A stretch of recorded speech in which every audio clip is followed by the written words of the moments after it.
जिला प्रशासन के कामयाब कोटा एवं कोटा केयर्स अभियान के तहत जिला कलेक्टर डॉक्टर रविंद्र गोस्वामी ने सोमवार को जवाहर नगर स्थित एलन समुन्नत कैंपस में स्टूडेंट्स से संवाद किया। उन्होंने स्टूडेंट्स को नीट परीक्षा में आए अब तक के सबसे कठिन प्रश्नपत्र और आगे की तैयारी के बारे में समझाया। सेशन के बाद कुछ स्टूडेंट्स और पेरेंट्स भी डॉक्टर गोस्वामी से मिले और उन्हें नीट परीक्षा में टफ पेपर के बारे में बताया।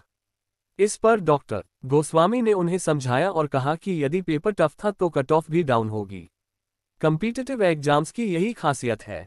इससे पूर्व क्लास में उन्होंने स्टूडेंट्स को ओवरथिंकिंग, सेल्फ डाउट और एंजाइटी के बारे में समझाते हुए कहा कि नीट का पेपर टफ आया, लेकिन ये सिर्फ एक स्टूडेंट के लिए टफ नहीं आया, ये सभी के लिए टफ आया, तो जो भी होगा वो सभी के साथ होगा।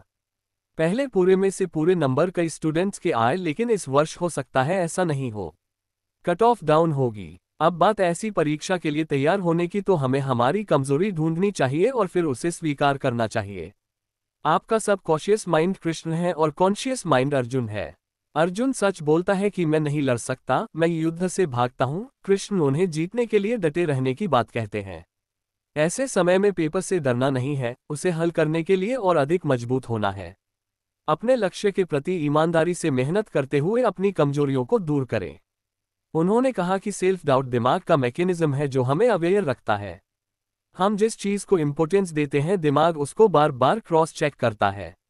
यह अच्छा है, लेकिन ज्यादा नहीं हो। जब हम बातों को जनरलाइज कर लेते हैं तो ओवर थिंकिंग में नहीं जाते। ओवर थिंकिंग सबकी समस्या है। इससे बाहर आने के लिए मैं पहले तो स्वीकार कर लेता हूं कि मैं ओवर थिंक कर रहा हूं, फिर उस टॉपिक को लिखता हूं जिस टॉपिक पर ज्यादा सोच रहा हूं, फिर खुद को मैसेज करता हूं और डिलीट कर देता हूं। कागज पर लिखता हूं तो फाड़ देता हूं। ऐसा करने से वो विषय खत्म हो जाता है। डॉक्टर रविंद्र गोस्वामी ने कहा कि मोबाइल हमारा शत्रु है। जब पढ़ाई करते हैं तो ध्यान में आता है कि कोई रील मिस तो नहीं हो गई। जब रील देख रहे होते हैं तो पछतावा होता है कि पढ़ाई करते तो अच्छा रहता। इस अपराधबोध से बचने के लिए हमें दोनों का समय निर्धारित करना चाहिए।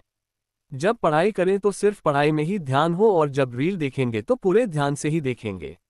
उन्होंने कहा कि पढ़ाई में मन लगाओ। यदि पढ़ाई में मन लग रहा है तो आप थकोगे नहीं, आपको मजा आएगा। जो काम करना चाहते हो यदि वो ही कर रहे हो तो फिर वो नौकरी नहीं जिंदगी है। शरीर थक सकता है, दिमाग नहीं, और हमेशा नई ऊर्जा में खुद को महसूस करते हैं।